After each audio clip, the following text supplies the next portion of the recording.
Good morning mga day and everyone. Today's vlog I will cook and a little bit of chika about my mga in-laws.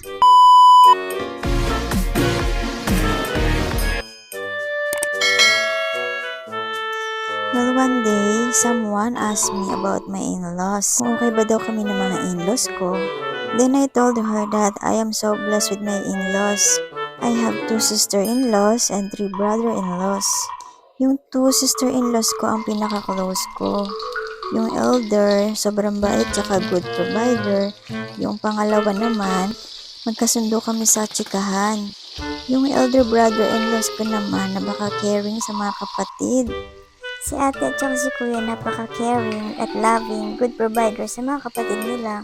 Pero hindi na sila kompleto dahil yung bunso nila wala na. Na maalam na sa bundong o ibabaw na ito dahil sa kanyang sakit. Ang second to the last naman ay sobrang bait. Yun ang hindi napakapasaway. Char. So overall, napaka-okay naman at maswerte naman ako sa napuntahan ko mga sister-in-laws and brother-in-laws. Sa sobrang swerte ko nga at napakabait ng sister-in-law ko, dito kami nakatira sa kanyang home sweet home. O diba, nakalis kami ng upa ng bahay. Well, my husband naman, napakabait din niya.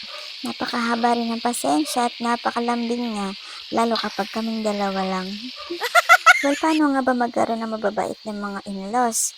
Para sa akin, pakisamahan mo sila ng maayos, maging maayos din sila sa'yo. Mahalin mo sila at mahalin din ang mga mahal nila sa buhay. Mafe-feel naman nila yun kung totoo ka rin sa kanila.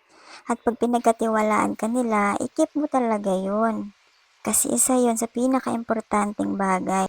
Siyempre may tampuhan din, pero hindi alam ng bawat isa na nagkakatampuhan na pala. Nagkakaayos din naman agad.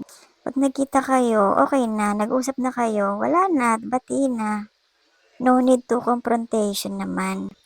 Well, understanding is important din. So overall, yun nga, swerte ako. Dahil sila naging in-laws ko. That's all for now. Thank you for watching. Bye!